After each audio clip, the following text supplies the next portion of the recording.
আমাদের দেশে অভাব অনটন দারিদ্রতা আগের থেকে অনেক বেড়ে গেছে। করোনার সময় মারা গেছে কিন্তু ধনী মানুষরা বেশি, দেখবেন যারা বেশি ধনী মানুষ ছিলেন, বেশি প্রোটেক্টেড ছিলেন, প্রাইভেট হাসপাতালে চিকিৎসা নিয়েছেন, এই মানুষগুলো মারা গেছেন বেশি। কিন্তু দেখবেন বস্তিতে, গ্রামে গঞ্জে যারা কোনো নিয়ম নীতি মানেন নাই, সেই মানুষগুলো কিন্তু করোনাতে খুব বেশি মারা যায় নাই।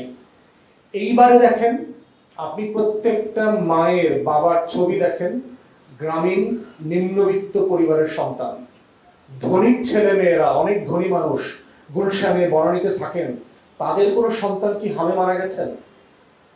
আমার চোখে কোনো ছবি পড়ে নাই। মারা যেতে পারে, যে কেউ মারা যেতে পারে, কিন্তু প্রিডমিনেন্টলি এই যে আমার শত শত শিশু মারা গেছে, তাদের অধিকাংশ হচ্ছে গরিব, কৃষক, নিম্নবিত্ত গ্রামীণ পরিবারের সন্তান।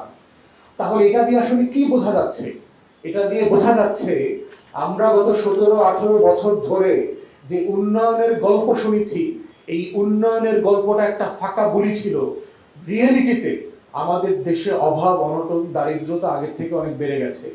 আমাদের নিম্নবিত্ত পরিবারের বাবা মায়েরা নিউট্রিশন, পুষ্টি মান সম্পন্ন খাবার নিজেরাও খেতে পাচ্ছেন না, বাচ্চাদেরকেও খেতে পাচ্ছেন না। এবং মায়ের স্বাস্থ্যের সাথে এই বাচ্চাদের স্বাস্থ্য তো জড়িত, কারণ সে তো মায়ের দুধ খায় শুধুমাত্র। কিন্তু মা যদি স্বাস্থ্য সম্পন্ন খাবার খেতে সমর্থ না হন, তাহলে দিন শেষে যেটা হবে, সে নিজেও বাচ্চাকে দুর্বল করে ফেলছে, অসুস্থ করে ফেলছে।